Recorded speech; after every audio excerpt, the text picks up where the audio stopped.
सो 350 CC की motorcycle, जब भी एक 350 सीसी की मोटरसाइकिल की बात होती है तो ऑलमोस्ट मार्केट शेयर सिर्फ एक ही ब्रांड के पास आपको दिखाई देता है, जो कि है रॉयल एनफील्ड। अब उनकी चाहे तो हंटर 350 हो, चाहे तो इसकी क्लासिक 350 हो, चाहे तो उसमें मेटियोर 350 हो, चाहे तो बुलेट 350 हो। अब इस 350 सीसी के सेगमेंट में एक और बाइक एड ऑन हो गई है, जो कि है जावा की 350। ये वही अपने रेट्रो डिज़ाइन के साथ इस मार्केट में वापस आई है। अब क्या ये क्लासिक 350 को टक्कर दे पाएगी जो रॉयल एनफील्ड की मोस्ट सेलिंग बाइक है? आज हम उसी के बारे में बात करने वाले हैं, इन terms of features, in terms of performance और इन टर्म्स ऑफ प्राइस। सो स्वागत है आपका टाइम्स टाइप की एक और वीडियो में। मेरा नाम है आयुष और आज हम बात करने वाले हैं क्लासिक 350 और जावा 350 के डिफरेंसेस के बारे में।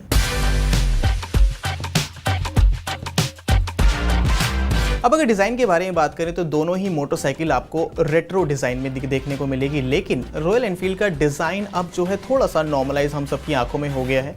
लेकिन जो नई जावा 350 आई है उसका डिज़ाइन आपको पूरी तरह से रेट्रो ही देखने को मिलेगा, चाहे तो स्पोक व्हील्स हो उसके अंदर, चाहे तो उसके अंदर जो इंस्ट्रूमेंट क्लस्टर है वो पूरी तरह से आपको एक रेट्रो डिज़ाइन में देखने को मिलेगी।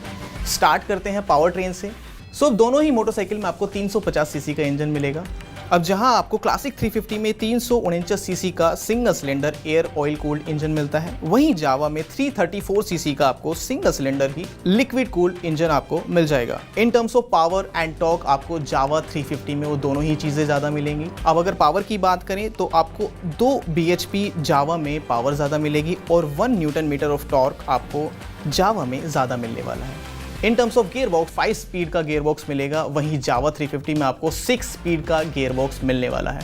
अब अगर फिर डायमेंशंस की बात करें तो रॉयल एनफील्ड की क्लासिक 350 आपको सिर्फ दो ही चीज़ों में ज़्यादा मिलेगी, एक कर्व वेट में ज़्यादा मिलेगी और साथ ही एक आपको सीट हाइट उसकी ज़्यादा दिखाई देने वाली है। जहाँ सीट हाइट की बात करें आपको क्लासिक 350 में 805 mm की सीट हाइट मिलती है, वहीं जावा 350 में आपको 790 mm की सीट हाइट मिलती है। कर्व वेट की बात करें तो कर्व वेट आपको 195 kg का मिलता है क्लासिक 350 में और 194 kg का मिलता है जावा 350 में, जो कि एक बहुत ज़्यादा बड़ा डिफरेंस तो नहीं है। लेकिन जावा 350 आपको कई मायनों में ज़्यादा मिलती है इन टर्म्स ऑफ डायमेंशंस, चाहे तो उसका व्हील बेस देखिए जो कि आपको 59 mm ज़्यादा मिलेगा as compare to the classic 350।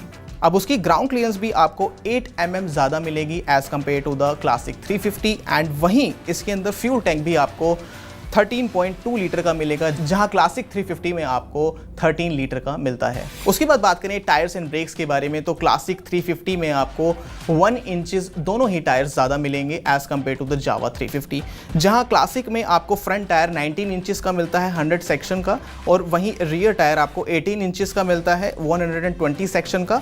और वहीं जावा में बात करें तो वो 18 इंचेस का आपको फ्रंट टायर मिलेगा जो कि 100 सेक्शन का होगा, जो दोनों बिल्कुल सेम है, लेकिन रियर टायर आपको 17 इंचेस का मिलता है लेकिन ज़्यादा वाइड आपको मिलता है जो कि 130 सेक्शन का आपको मिलने वाला है इन द जावा 350। अब अगर क्लासिक 350 को देखते हैं तो उसमें वेरिएंट्स अलग अलग आते हैं, एक बेस आता है एक टॉप आता है। तो बेस वेरिएंट में आपको स्पोक व्हील मिल जाएगा और टॉप वेरिएंट में आपको अलॉय व्हील मिल जाएगा। आज हम टॉप वेरिएंट कंपेयर कर रहे हैं जावा 350 से, लेकिन आपको जावा 350 में सिर्फ स्पोक व्हील का ऑप्शन मिलेगा।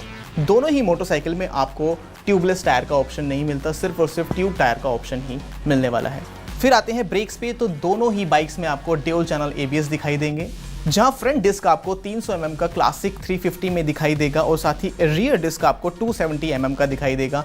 वहीं पर जावा 350 में ये थोड़ा सा छोटा आपको मिलता है, जहां देखते हैं 280 mm का आपको फ्रंट डिस्क दिखाई देता है और 240 mm का आपको रियर डिस्क दिखाई देने वाला है। So in terms of brakes and in terms of tyres दोनों ही बाइक्स थोड़ा सा ऊपर थोड़ा सा नीचे दोनों में ही होती रहती हैं। इसके अगर सस्पेंशन के बारे में बात करिए तो आपको क्लासिक 350 में फ्रंट टेलीस्कोपिक सस्पेंशन मिल जाएंगे और साथ ही साथ रियर में एक मोनोशॉक एडजस्टेबल सस्पेंशन मिल जाएगा। वहीं जावा 350 में आपको टेलीस्कोपिक फ्रंट सस्पेंशंस मिलते हैं, लेकिन रियर में आपको ट्विन शॉक एडजस्टेबल सस्पेंशंस मिल जाने वाले हैं। अब अगर फीचर्स की बात करें तो फीचर्स में आपको ड्यूल चैनल ABS जैसा मैंने बताया आपको दोनों ही बाइक्स में मिल जाने वाला है, लेकिन सिंगल चैनल ABS का ऑप्शन भी आपको मिलता है अगर आप क्लासिक 350 लेते हैं उसके बेस वेरिएंट में। क्लासिक 350 में आपको 2 ट्रिप मीटर्स मिल जाते हैं, फ्यूल गेज मिल जाता है, एक छोटी सी LCD डिस्प्ले मिल जाती है, साथ ही सर्विस ड्यू इंडिकेटर मिल जाता है, USB चार्जिंग पोर्ट मिल जाता है और बहुत से ऑप्शन मिल जाते हैं आपको कलर्स के। वहीं जावा 350 में अगर आप देखते हैं तो ड्यूल चैनल ABS आपको इस मोटरसाइकिल में भी मिलेगा, 2 ट्रिप मीटर्स आपको इसके अंदर भी मिल जाएंगे और साथ ही स्लिप एंड असिस्ट क्लच आपको इसके अंदर मिलेगा, जो कि आपको क्लासिक 350 में नहीं देखने को मिलता है। और इसके अंदर आपको ड्यूल हॉर्न्स मिल जाते हैं और साथ ही आपको हैज़ार्ड लाइट्स का स्विच मिल जाता है। साइड स्टैंड कट ऑफ का फंक्शन भी इस वाली मोटरसाइकिल में आपको मिल जाने वाला है और साथ ही इसमें भी आपको मल्टीपल कलर का ऑप्शन मिल जाता है। अब इसकी प्राइजेस के बारे में बात करें तो क्लासिक 350 आपको 2,25,000 रुपये एक्स शोरूम में मिलेगी और साथ ही आपको जावा 350 2,15,000 रुपये एक्स शोरूम में मिलने वाली है। थोड़े से जावा में आपको फीचर्स ज़्यादा दिखाई देंगे, लेकिन उसके अंदर आपको स्पोक व्हील मिलने वाला है और साथ ही इसका जो इंस्ट्रूमेंट क्लस्टर है वो उसमें आपको ज़्यादा फीचर्स नहीं दिखाई देने वाले हैं। सो ये सब बातें हुई इन दोनों ही मोटरसाइकिल के बारे में। I personally like the Jawa 350 because of the design.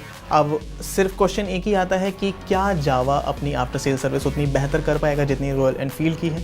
बाकी आपको इन दोनों में से कौन सी पसंद आई ज़्यादा मोटरसाइकिल हमें कमेंट्स में ज़रूर बताइएगा, और अगर आपके पास 2 से 2.5 लाख का बजट हो तो आप कौन सी मोटरसाइकिल लेना पसंद करेंगे वो भी हमें कमेंट्स में ज़रूर बताइएगा। ऐसे और कंपेरो अगर आप देखना चाहते हैं तो टाइम्स ड्राइव को फॉलो करना और सब्सक्राइब करना मत भूलिएगा।